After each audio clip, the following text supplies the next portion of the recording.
ସୁଭଦ୍ରା ତୃତୀୟ କିସ୍ତି ଆପଣମାନଙ୍କୁ ଏଇଥିପାଇଁ ମିଳିନି କିଛି ଆପଣମାନେ ଭୁଲ କରି ବସିଛନ୍ତି, ଯାହାକି ଫଳରେ ତୃତୀୟ କିସ୍ତି ଟଙ୍କା ଆପଣମାନେ ପାଇପାରିନାହାନ୍ତି।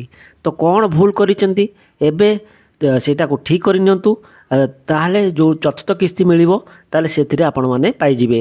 ତ ଭିଡ଼ିଓକୁ ଶେଷ ପର୍ଯ୍ୟନ୍ତ ଦେଖନ୍ତୁ, ଜାଣିପାରିବେ। ଆଉ ଭିଡ଼ିଓ ଭଲ ଲାଗିଲେ ଗୋଟେ ଲାଇକ୍ କରିଦେବେ। ଚ୍ୟାନେଲରେ ଭାଇ ଭଉଣୀମାନେ ନୂଆ କରି ଯେଉଁ ଭିଜିଟ୍ କରୁଛନ୍ତି ସବସ୍କ୍ରାଇବ୍ କରି ବେଲ୍ ଆଇକନ୍କୁ ଅଲ୍କୁ କ୍ଲିକ୍ କରିଦେବେ, ଯାହାକି ଫଳରେ ଏଇଭଳିଆ ଭିଡ଼ିଓ ଆପଣମାନେ ପାଇଯିବେ ଜଲ୍ଦି।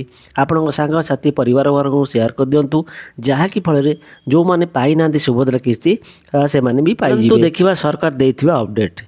ଯେଉଁ ମହିଳା ମାସକୁ ମୋଟ 1500 ଟଙ୍କା କିମ୍ବା ତାଠାରୁ ଅଧିକ କିମ୍ବା ବାର୍ଷିକ ମୋଟ 18,000 ଟଙ୍କା ବା ତାଠାରୁ ଅଧିକ କୌଣସି ରାଜ୍ୟ କିମ୍ବା କେନ୍ଦ୍ର ସରକାର ସହାୟତା ଯୋଜନା ଯଥା ପେନ୍ସନ୍, ଛାତ୍ରବୃତ୍ତି ଇତ୍ୟାଦି ଗ୍ରହଣ କରୁଛନ୍ତି।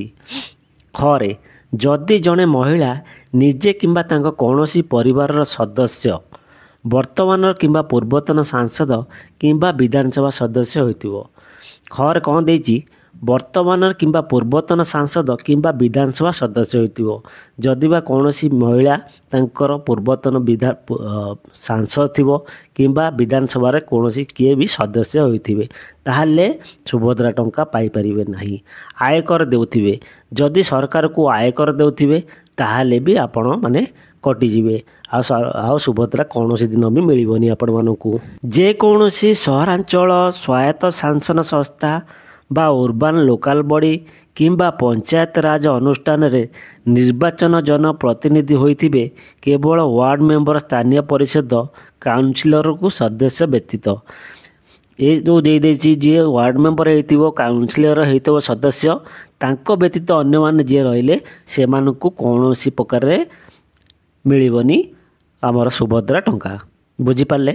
ଭାରତ ସରକାର କିମ୍ବା ରାଜ୍ୟ ସରକାରଙ୍କ ଅଧୀନରେ ଥିବା ଯେକୌଣସି ଅଣ୍ଡରଟେକିଂ ବୋର୍ଡ଼, ସ୍ଥାନୀୟ ସଂସ୍ଥା, ଲୋକାଲ ବଡ଼ି ସଂଗଠନରେ ନିୟମିତ ସ୍ଥାୟୀ ଚୁକ୍ତିଭିତ୍ତିକ କର୍ମଚାରୀ ଭାବରେ ନିଯୁକ୍ତି କିମ୍ବା ଅବସର ପରେ ପେନ୍ସନ୍ ଗ୍ରହଣ କରୁଥିବେ, ଯଦି ଏହି ଯୋଜନାର ଅନ୍ୟ ସମସ୍ତ ମାନଦଣ୍ଡ ପୂରଣ କରୁଥିବେ, ତେବେ ପାରିଶ୍ରମିକ ଗ୍ରହଣ କରୁଥିବା ସମସ୍ତ କର୍ମଚାରୀ ଯଥା ଆଶା, ଅଙ୍ଗନବାଡ଼ି କର୍ମୀ, CRP, MBP, MBK ଇତ୍ୟାଦି ଏବଂ ଆଉଟସୋର୍ସିଂ ଏଜେନ୍ସି ମାଧ୍ୟମରେ ନିୟୋଜିତ ସମସ୍ତ କର୍ମଚାରୀ ଏହି ଯୋଜନା ଅଧୀନରେ ଯୋଗ୍ୟତା ବିବେଚିତ ହେବେ। 5 ନମ୍ବର କ୍ୱେଶ୍ଚିନ୍, ଯେକୌଣସି ସରକାରୀ ବିଭାଗ, ଅଣ୍ଡରଟେକିଂ ବୋର୍ଡ଼ ଭାରତ ସରକାର କିମ୍ବା ରାଜ୍ୟ ସରକାରଙ୍କ ମନୋନୀତ ପ୍ରତିନିଧି ହୋଇଥିବେ।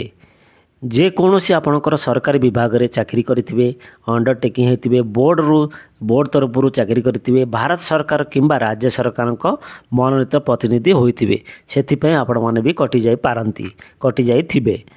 6 ନମ୍ବରରେ ଟ୍ରାକ୍ଟର, ମିନି ଟ୍ରକ୍, ଛୋଟ ବାଣିଜ୍ୟର ଯାନ ଏବଂ ସେହିଭଳିଆ ହାଲକା ସାମଗ୍ରୀ ନେବା ଆଣିବା ପାଇଁ ଉଦ୍ଦିଷ୍ଟ ଯାନ ବ୍ୟତୀତ ଅନ୍ୟ 4 ଚକିଆ ମୋଟର ଯାନର ମାଲିକ ହୋଇଥିବେ। ଆପଣଙ୍କ ଘରେ ଯେକୌଣସି 4 ଚକିଆ ଯାନ ଥିବ, ଆପଣଙ୍କ ଫ୍ୟାମିଲି ମେମ୍ବର ହେଉ, ଯେକୌଣସି ଯାହାର ନାଁ ଥିବ, ନାଁରେ ଗାଡ଼ି ଆସିଥିବ, ସେଥିପାଇଁ ଆପଣମାନେ କଟିଯାଇଥିବେ। କାହିଁକି ନା ସରକାର ଯେତେବେଳେ ଆପଣଙ୍କ ନାଁକୁ ସର୍ଚ୍ଚିଂ ଲିଷ୍ଟ ନେବେ, ସେତେବେଳେ ଆପଣଙ୍କର ଲିଷ୍ଟ ସ୍ୱାମୀଙ୍କ ନାଁ ଆସିଥିବ, ନହେଲେ ଦିଅରଙ୍କ ନାଁ ଆସିଥିବ, ନହେଲେ ଭାଇଙ୍କ ନାଁ ଆସିଥିବ, ନହେଲେ ପୁଅଙ୍କ ନାଁ ଆସିଥିବ, ସେଥିପାଇଁ ଆପଣମାନେ କଟିଥିବେ। ଏଇଠି ଆପଣମାନଙ୍କ ମନରେ ଗୋଟେ କ୍ୱେଶ୍ଚିନ୍ ଆସିବ, ସରକାର କେମିତି ଜାଣିପାରିବେ?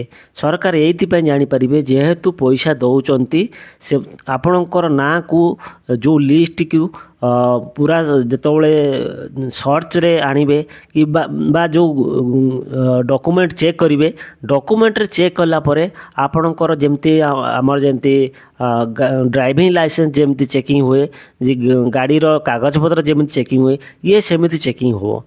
ଯେତେବେଳେ ଚେକିଂ ହେଲା ପରେ ଆପଣଙ୍କର ଯେତେବେଳେ ନାଁ ଆସିଯିବ ଯେ ଆପଣଙ୍କ ଘରେ ଗାଡ଼ି ଚକିଆ ଅଛି, ପୁଅର ହେଉ, ଭାଇର ହେଉ, ଦିଅର ହେଉ, ସ୍ୱାମୀର ହେଉ, ସେଥିପାଇଁ ଆପଣମାନେ କଟିଯିବେ।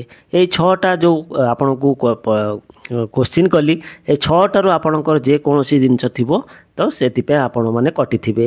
ତ ଯଦି ଆପଣଙ୍କୁ ନ ମିଳିଛି, ବ୍ୟସ୍ତ ହେବାର ନାହିଁ, ସରକାର ଆ ପାଇଁ ଗୋଟେ ବଡ଼ ପଦକ୍ଷେପ ନେବେ, ଆ ପାଇଁ ଗୋଟେ ବଡ଼ उचित न्याय देवे। जदि आमर ए वीडियो आपको किसी शिखा मिलता है ताले वीडियो गोटे लाइक करी पैरासा गोटे कमेंट दे दिंतु। आउ को डिस्ट्रिक्ट देखुंत कमेंट रे कही दिंतु। वीडियो भल लगे गोटे सब्सक्राइब करी बेल आइकन को ऑल को क्लिक कर दिंतु जहाँकि फल प्रथम वीडियो नोटिफिकेशन आपण पाखे पहुँची जीवो। एमतीका वीडियो देखापी आपण सांग साथी परिवार वर्ग मान शेयर कर दिंतु जहाँकि फल सुभद्रा विषय से जानीपर जार कटि थो से बुझीपर से व्यस्त हबार नहीं। तो देखा आउ गोटे वीडियो रे। रहूची जय जगन्नाथ।